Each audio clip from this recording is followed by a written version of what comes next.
Tinha prometido que ia fazer um PPR para os meus filhos. Hoje foi o dia.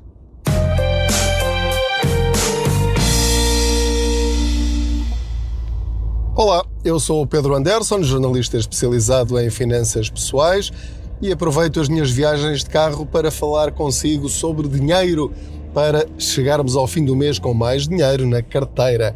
Ora, muito bem, que idade têm os meus filhos? Um tem 8 anos e o outro fez agora 16. Não é muito cedo para estar a fazer um PPR para os filhos. Então o PPR não é um plano poupança reforma.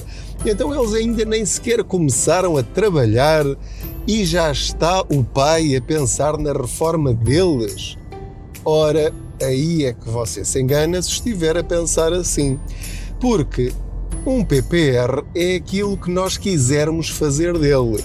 A ideia comum que existe entre os portugueses é que o PPR é uma coisa que se faz quando já nos estamos a aproximar da idade da reforma e então temos de começar a juntar dinheiro, porque já ganhamos bem, esperamos nós, nessa altura, para depois termos alguma maquia, enfim, uma quantidade importante de dinheiro para gastarmos na reforma. Ou então, se formos um bocadinho mais conscientes do que isto, estaremos a pensar que quando eu me reformar, eu vou ganhar menos do que aquilo que eu ganho agora. E ninguém me garante que eu não vou ter mais despesas do que aquelas que eu tenho agora. Porque basta, por exemplo, e lamento informá-lo ou informá-la, que ao envelhecermos, normalmente a nossa saúde não melhora, piora. E em alguns casos isso envolve despesas muito grandes. Em algumas situações temos de cuidar ainda dos nossos pais idosos e isso exige também muito dinheiro. Também é nessa altura que temos de ajudar os nossos filhos, temos de ajudar também a cuidar dos nossos netos e tudo isso custa, deixe-me dizer-lhe, dinheiro. E, portanto, a melhor maneira de nós termos dinheiro quando chegarmos lá mais à frente é, imagine, poupar agora, juntar agora. E com esse dinheiro que nós não gastamos, a melhor estratégia, a estratégia financeira mais inteligente, é pôr esse dinheiro a render, é pôr esse dinheiro a trabalhar para nós, para que os 100 euros que nós conseguimos não gastar se transformem em 300 ou 400 uns anos lá mais para a frente. E então pensei assim, isto não é nenhum ovo de Colombo, isto já foi descoberto há muito tempo, eu é que não sabia e portanto estou a partilhar agora consigo porque talvez você ainda vá a tempo de fazer aquilo que eu não fiz para mim, que é fazer um PPR o mais cedo possível, não apenas a pensar na reforma, porque o dinheiro do PPR pode ser utilizado de muitas maneiras. Estes 2 PPR para os meus filhos vão servir para muitas coisas muito antes deles chegarem à reforma. Por exemplo, a minha intenção é, caso eles queiram enverdar pelo ensino superior, este dinheiro há de servir para a universidade. Ou então vai servir para eles comprarem o primeiro carro, ou vai servir para eles darem como entrada quando pensarem em comprar a sua primeira casa, ou para fazerem um investimento, ou para tirarem um curso, ou para comprarem algo caro que eles precisam para a sua profissão, ou para ganharem dinheiro. Neste momento acabo de sair do banco onde fiz os PPR, e é num banco em que eu não tinha conta. E este é o primeiro detalhe que quero partilhar consigo, porque o grande erro que a maior parte dos portugueses faz quando subscreve um PPR, primeiro não faz a mínima ideia do que é um PPR, é só porque o gestor de conta lhe disse, olha, faça um PPR das duas uma, ou é por causa do spread, para baixar o spread, porque tem um crédito à habitação, ou então diz-lhe, olha, faça um PPR para ter benefícios fiscais e receber mais 300 ou 400 euros no IRS no ano que vem. Ora, estas duas razões são as piores razões para alguém fazer um PPR, O PPR tem de ser visto como um investimento, como uma forma de nós pormos o nosso dinheiro a crescer mais do que nos reles depósitos a prazo, ou então mais do que simplesmente deixar o dinheiro a acumular numa conta à ordem. Portanto, o que é que eu fiz? Investiguei, fiz a minha pesquisa, você tem de fazer a sua pesquisa. Eu fui ao Google e pesquisei o melhor PPR, o melhor fundo PPR, porque a mim interessa-me ganhar o mais possível. Eu não vou fazer um seguro PPR, porque tem capital garantido, é certo, mas cresce uma miséria, historicamente. Portanto, eu quero arriscar este dinheiro, era dinheiro que eu iria pôr numa conta poupança júnior, nos tempos da minha ignorância, coisa que nunca cheguei a fazer, felizmente, e teria posto esse dinheiro lá no banco e depois os meus filhos, quando chegasse à altura, lá teriam o dinheiro que eu acumulei, ou que eles acumularam com prendas de familiares, etc., ao longo deste tempo todo. Mas eu quero que esse mesmo dinheiro se multiplique. Tem de se multiplicar. Ou, pelo menos, eu vou fazer tudo o que está ao meu alcance para que os 1.000 euros deles sejam 2.000 ou 3.000 sozinhos, fora aquilo que eu acrescente, daqui a 5 ou 10 anos. Ou 15 anos. Agora, eu não sei se isto vai acontecer ou não, mas eu estou na posição, felizmente, de poder arriscar. E eles também podem arriscar, porque, felizmente, esse dinheiro que eu vou pôr no PPR deles não é dinheiro que faça falta à minha família para pôr comida na mesa, para lhes pagar os estudos, para comprar roupa, para termos uma qualidade de vida razoável. Portanto, desde que seja essa a sua condição, esta é uma excelente opção. Esqueça as contas poupança júnior, esqueça os depósitos a prazo, pode esquecer também nesta fase os certificados de aforro e os certificados do Tesouro, faça-lhes um PPR. Porquê? Porque tem tempo para esperar. Embora haja alguns anos em que se calhar vai crescer menos ou até pode ter um crescimento negativo, como por exemplo agora na fase da pandemia, repare que a senhora até me deu um exemplo que eu acho que é muito útil para perceber como funcionam os PPR. Temos conversa e o que ela me disse foi, olha, e ela avisou-me, e fez muito bem, embora eu já soubesse, ela fez bem em avisar, porque deve avisar qualquer pessoa que faça um PPR naquele banco ou em qualquer outro. Portanto, um fundo PPR não tem um crescimento garantido, nem tem capital garantido. Então, o que ela me disse foi, olha, eu estou a avisar porque houve alguns clientes que fizeram o PPR em janeiro e fevereiro, e depois em março caiu-nos esta pandemia em cima, as bolsas afundaram e essas pessoas agora, e estamos já perto do fim do ano, ainda estão a perder, ainda não recuperaram totalmente o dinheiro que investiram, embora já esteja lá próximo. Isto pode acontecer. E eu disse-lhe, olha, mas também pode ter acontecido o contrário, porque as pessoas que subscreveram o mesmo PPR, mas em plena pandemia, neste momento já têm se calhar 15 ou 20% de crescimento no mesmo PPR.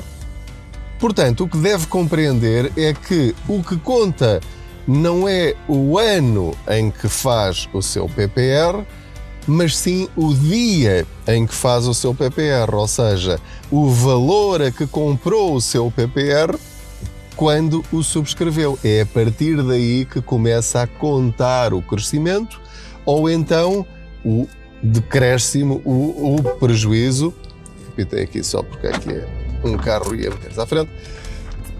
Estava eu a dizer que o que conta é a partir daquele dia o que sobe ou o que desce em relação a esse momento. E é aqui que entramos numa outra questão muito interessante, que tem a ver com o dia em que deve subscrever o seu PPR. Ora, muito bem, neste momento, as bolsas já recuperaram da crise de março e de abril por causa da pandemia. Ou seja, aquilo que as pessoas perderam nessa altura, neste momento já voltou ao zero e já estão, eventualmente, dependendo do PPR e do tipo de ações e obrigações que estão dentro do PPR que subscreveu, enfim, pode já estar a ter lucro ou pode estar ainda um pouco negativo, mas já está mais ou menos ao mesmo nível de março.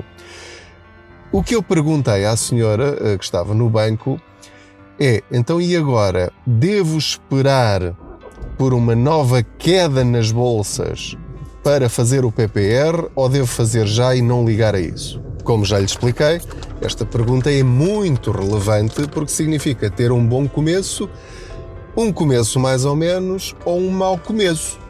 Aquilo que deve compreender, caso queira fazer um PPR, é que é muito difícil conseguirmos adivinhar, antecipar uma boa entrada no mercado ou os momentos em que deve reforçar o seu PPR. Isto também se aplica aos fundos de investimento, é exatamente a mesma coisa. E o que ela me disse foi, não sabemos. Por exemplo, quando há eleições, e, por exemplo, eu estou a gravar este podcast, este episódio, antes das eleições nos Estados Unidos, muito sinceramente, ninguém sabe como é que os mercados vão reagir à eleição de um ou à eleição de outro. Ou até pode acontecer haver uma indefinição durante semanas e ninguém vai saber como é que as bolsas vão reagir. Portanto, eu agora tenho 3 opções. Subscrever já, ou seja, neste momento em que eu estou a gravar convosco, eu abri a conta e agora vou ter de transferir para a conta desse banco o dinheiro e depois de ter lá o dinheiro é que eu vou a produtos, PPR, subscrever. E quantos? E em que valores? E quais são os reforços que eu quero pôr lá automaticamente ou não? Podem ser esporádicos ou regulares. No caso deste PPR específico, o mínimo de reforço são 50 euros. Ou 50 euros por mês, ou 50 euros de 2 em 2 meses, ou 50 euros de 3 em 3 meses, ou 50 euros por ano, enfim, isso depois fica ao critério e às possibilidades de cada um. Mas isto em relação ao momento de entrada, eu tenho 3 opções, ou fazer já, ou fazer durante a volatilidade do mercado, ou seja, espero para ver se sobe ou se desce. Se subir, vou ter de decidir se espero por uma outra queda, mas posso já ter perdido o comboio. Portanto, estão a ver aqui o dilema sempre quando tentamos entrar no momento ideal no mercado. É muito difícil, porque se eu não arriscar agora já, se, por exemplo, as bolsas ficarem muito contentes com o resultado, o que vai acontecer é que eu já perdi, se calhar, este crescimento de 3 ou 4% em 2 ou 3 dias. O que é que eu vou fazer? Muito sinceramente, neste momento em que estou aqui a falar convosco nesta boleia automóvel, não sei, vou ter de pensar. A minha primeira ideia é fazer já. Ou seja, se eu estou sempre à espera do momento ideal, acabo por nunca fazer nada a tempo. Depois, o que é que pode acontecer? E é essa a minha rede, vamos chamar-lhe assim. Faço já, não faço já com tudo e espero, por exemplo, pelo momento das eleições ou por qualquer outro momento que eu entenda no futuro. E se me aperceber que de facto as bolsas estão em queda, então aí ponho o resto. Ou reforço já, caso eu tenha possibilidades financeiras para isso, em vez de, por exemplo, eu estou a planear pôr X de 2 em 2 meses.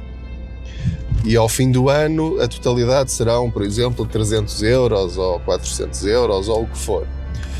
Se houver uma queda gigante em qualquer altura agora no futuro, Aquilo que eu vou fazer é, se eu os tiver, claro, obviamente, pegar nesses 300 euros que eu tinha planeado pôr lá ao longo do ano, meto já tudo. E fica despachado para este ano, depois para o ano logo vejo. Então e se voltar a descer outra vez ainda mais? Vou reforçar novamente.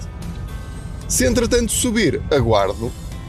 Não vou reforçar numa altura em que subiu, por exemplo, 15%. Eu estou a dizer isto porque no caso deste PPR, o Alves Ribeiro, do Banco Invest, não estou a fazer publicidade a este produto. É o PPR que é identificado pela DECO como o que tem melhores condições, tendo em conta os últimos 10, 15 anos. Portanto, foi este que eu fiz. Há muitos outros e nem todos terão condições para fazer este PPR, porque exige valores relativamente elevados. Portanto, vai ter de ir ao Google e pesquisar melhores planos de poupança-reforma e depois andar a ver um a um. Também pode ver na página da AppFip. Se for ao blog contaspoupanca.pt e escrever PPR, vai encontrar muitos artigos, os links para essa página, as listagens que eles lá têm. Tem uma reportagem a explicar como é que deve ler aquela página de Excel extremamente complexa que eles lá têm. Pode ter vantagens em fazer esse PPR que quer e não aquele que o banco lhe dá. Por exemplo, imagino que é cliente já desse banco, se calhar até tem condições mais vantajosas do que um cliente que vá para ali de novo. Pode perfeitamente acontecer. O segredo, se é que há algum segredo aqui, é você fazer o PPR que você quer. Portanto, é você que escolhe o PPR. Não é pedir uma sugestão ao seu banco para o gestor de conta lhe dizer qual é o PPR que deve fazer. Porquê? Porque ele vai dizer-lhe quais são os que ele tem. Não vai dizer, olha, o melhor está aqui no banco ao lado. Não é? E provavelmente está no banco ao lado da concorrência. Ou numa corretora que você nem conhece.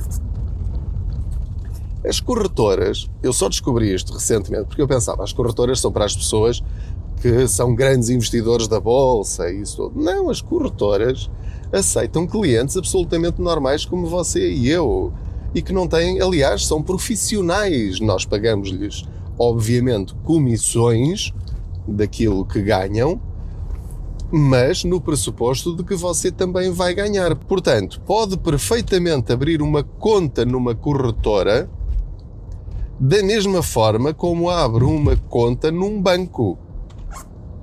E eles gerem o seu dinheiro. Mas eu vou pagar a pessoas para gerirem o meu dinheiro? Bom, pergunto-lhe eu, qual é o problema de pagar a alguém se essa pessoa lhe trouxer mais lucro do que aquele que conseguiria se tentasse fazer tudo sozinho? Qual é a lógica? Prefere perder dinheiro relativamente ao que poderia ganhar só para ter você todo o trabalho? Bem, há situações em que é inteligente do ponto de vista financeiro pagar para que alguém ganhe mais com o seu dinheiro do que aquilo que você conseguiria fazer sozinho. É tão simples quanto isto. Tem de perceber quais são as expectativas, tem de dizer quais são as suas expectativas e eles vão dizer-lhe se vão previsivelmente conseguir atingir os seus objetivos ou não. E depois, se não atingirem os objetivos, você chama-os à pedra. É simples, olha, vocês prometeram uma coisa e não estão a cumprir. Como é que é a nossa vida? E eventualmente muda de corretora, tal como pode mudar de banco. Mas não fique preso ao medo de fazer. Isso não é para mim, mas não é para si, porquê? Eu só tenho 5 mil euros. 5 mil euros já dá para fazer muita coisa. Atenção, mais uma vez, não estou a falar do fundo de emergência. Esses 5 mil euros já os deve ter há muito tempo para situações como esta que estamos agora a viver. Estou a falar para outros 5 mil euros ou outros 10 mil euros que possa ter eventualmente em carteira sem saber o que lhes fazer. Não os meta numa conta a prazo. Ou pelo menos não meta tudo numa conta a prazo. Se tem 10 mil euros, porque é que não vai pôr, por exemplo, 3 mil euros numa corretora para eles investirem por si? mesmo que tenha de pagar comissões por isso. Avalie, pesquise, leia, vá ao Google e pesquise aquilo que lhe interessa e leia. Depois pense pela sua cabeça e pergunte, fale com pessoas, veja vídeos no YouTube, ouça podcasts sobre finanças pessoais, não apenas este. E eu depois vou dizer-vos como é que isto vai correr. Eu vou, da mesma forma como faço o balanço dos fundos de investimento, mensalmente conto também dizer-vos como está a crescer ou a decrescer o meu PPR ou os meus PPR. Porque acho que isto é importante para a literacia financeira dos portugueses. São coisas tão básicas e que nós não conhecemos e que, neste caso específico, não vão fazer a diferença na minha vida hoje. Mas eu tenho a certeza de que, se tudo correr como eu estou a prever, vão fazer a diferença na minha vida e na vida dos meus filhos no futuro, daqui a 5, 10, 15, 20 anos. É desta distância que estamos a falar, não haja ilusões. Também pode ser para utilizar em compras mais cedo. Depois nós podemos utilizar a mesma ferramenta de formas diferentes. Eu posso utilizar um martelo para pregar pregos, mas também posso utilizar o cabo do martelo para tirar uma coisa que foi parar debaixo do sofá, não é? Portanto, as ferramentas podem ser utilizadas de várias formas e um PPR é dessas ferramentas. Pode ser para investimento, pode ser para, de facto, a reforma, pode ser para pagar uma prestação grátis da casa, pode ser para nos safar numa altura de emergência, pode ser utilizado de variadíssimas maneiras. Eu tenho é de saber quanto dinheiro tenho e para que é que eu quero utilizar. Mas agora perguntam vocês, então, mas para levantar o dinheiro do PPR antes da reforma, e não sendo naquelas situações específicas do desemprego, da doença, das propinas, uma pessoa é penalizada se levantar o dinheiro antes disso, ou fora das condições legais. Tem de devolver os benefícios fiscais que recebeu, relativamente ao dinheiro que levantar, mais 10% de multas, chamemos-lhe assim, por cada ano que passou. Ora, isso pode ser uma brutalidade. Não compensa de todo. É prejuízo na certa. Então, porquê é que eu estou a fazer isto? Porque o truque é muito simples, como vos estava a tentar dizer. É que basta que eu não coloque este investimento nos PPR no IRS do ano que vem, ele vai aparecer lá automaticamente, eu vou ter de o apagar. Eu não quero receber mais no IRS por causa dos PPR, destes PPR especificamente. Se houver algum que eu queira que entre, então eu ponho esse, mas esse PPR será mesmo só para tirar na altura da reforma ou nas condições legais. Não é o caso. Eu não vou pôr nenhum PPR nas declarações de IRS. Assim, teoricamente, um dia depois de fazer o PPR, já posso levantar o dinheiro e com benefícios fiscais, porque depois isto tem 3 escalões. Em vez de 28%, que é a taxa liberatória da maior parte dos investimentos, só vou pagar 21,5%, creio eu. Depois baixará para 8%, creio eu, passados 5 anos ou 8 anos. Agora, não, como estou a conduzir, eu não tenho aqui papéis, estou a falar de cabeça. Seja como for, o imposto sobre as mais-valias vai descendo. E, portanto, para os meus filhos, e uma vez que a minha intenção é levantar este dinheiro e ir reforçando ao longo do tempo, num prazo mínimo de 5 anos, eu estou a contar com essa grande vantagem, que é, no final, eu vou ganhar na fiscalidade, portanto, pagando menos impostos sobre os lucros, vamos chamar assim, do que se tivesse esse dinheiro, por exemplo, num fundo de investimento em que se calhar crescia mais um bocadinho todos os anos do que o PPR, mas no final, sobre o lucro total, eu vou ter de pagar 28% para o Estado. Se for um fundo de investimento nacional, vou ter de fazer esse desconto na fonte, ou seja, o próprio Banco Português, antes de me entregar o dinheiro na conta, retira os 28% e só me entrega o valor líquido na minha conta à ordem. Ou então, caso seja um fundo estrangeiro, que são todos os que eu tenho, vou ter de, depois, na declaração de IRS do ano em que fizer o resgate, vou ter de dizer qual é o fundo, qual foi o valor a que eu comprei, o valor a que eu vendi, descontar as eventuais comissões e depois vou pagar 28% no IRS das mais-valias, de quanto eu lucrei, mesmo que tenham passado 20 anos. Serão 28% sobre os 20 anos de lucro que tive, descontando as várias comissões que tive. Eu vou ter de preencher isso tudo à mão, não aparece pré-preenchido. Vou ao respectivo anexo, tenho de pôr a identificação do fundo, que é uma espécie de bilhete de identidade, uma série de números, cada um deles tem a sua identificação, tipo BI ou cartão de cidadão. Vou ter de dizer o valor, vou ter da compra, o valor da venda, quanto é que lucrei e depois a AT, a Autoridade Tributária, faz as respectivas contas nesse sentido. Foi, portanto, por todos estes motivos que decidi fazer um PPR para cada um dos meus filhos e vou aproveitar também para fazer um PPR para mim e para a minha mulher, embora já vá um bocadinho tarde. A minha perspectiva é tarde no sentido em que eu devia ter começado aos 25 anos, mas não comecei agora perto dos 50, aos 47. Mas já agora aproveito também para meter aqui mais uma bucha, é que eu não sou obrigado a levantar, resgatar o meu PPR assim que eu chego aos 60 anos ou aos 67 ou à idade da reforma.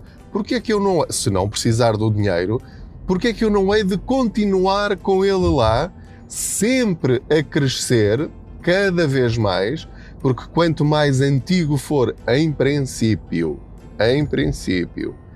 mais crescerá, porque ele vai apanhar anos de quebra, como já lhe disse, e portanto posso estar a arriscar demais. Haverá uma altura em que, se eu já lá tiver um bom valor, ou seja, qual for o valor, vou transferi-lo para um seguro PPR que tenha capital garantido, que é para não perder em 3 meses tudo o que demorei 15 anos a ganhar. Portanto, essa é a atitude inteligente. Agora, chegando à idade da reforma, dizia eu, caso eu não precise daquele dinheiro, o que é que eu vou fazer? Não o resgato, vou deixá-lo continuar lá. Não é? Porque quem é que me obriga a levantar o PPR? Ninguém. Então, e se eu precisar do dinheiro? Vou tirando aos poucos. Imagino que eu, por exemplo, tenho lá 15 mil euros ou 20 mil euros nesse PPR. Estou a ser otimista. Alguns terão mais, não é? Depende das possibilidades de cada um. Em vez de pegar nesses 15 mil euros ou 20 mil euros e transferi-los para a conta à ordem para depois ir gastando, não. Chego ao meu PPR, digo ao banco, olha, quero este mês resgatar 200 euros, porque só preciso de 200 euros desse valor nesse mês. Ou então decido, olha, todos os meses vou levantar 200 euros, mas deixo o resto lá a continuar a render. Ou seja, ao fim de um ano, aqueles 200 euros que eu tirei, se calhar já foram repostos pelos juros do dinheiro que lá está. E assim sucessivamente aquilo vai continuar sempre a render dinheiro. É uma espécie de fonte interminável de dinheiro para si. É com estes truques simples que nós pomos o dinheiro a trabalhar para nós. Nós só temos é de pensar nisto um bocadinho e perceber como funcionam estas ferramentas para as utilizarmos a nosso favor. É tão simples quanto isto. Esta viagem já vai um bocadinho longa desta vez. Estas conversas são gravadas durante as minhas viagens de carro. Não tenho nada escrito, vou apenas conversando consigo sobre dinheiro, fazendo de conta que vamos aqui os dois, ou os três, no caso de ir acompanhado no seu carro, para tentar melhorar um bocadinho o nosso conhecimento sobre dinheiro, porque isso ao fim do dia, ao fim do mês, ao fim do ano, vai dar-nos mais independência financeira. E o objetivo é eu ser dono do meu dinheiro. Eu é que sei o que é que faço com o meu dinheiro. Não são as empresas, não são os gestores de conta, não são os outros. Eu é que sei quanto ganho, quanto gasto, para que quero o dinheiro e quais são os meus objetivos no futuro. Depois de saber isto, é muito mais fácil escolher as ferramentas ideais para atingir os meus objetivos. Muito obrigado pela sua companhia, boas poupanças, proteja-se.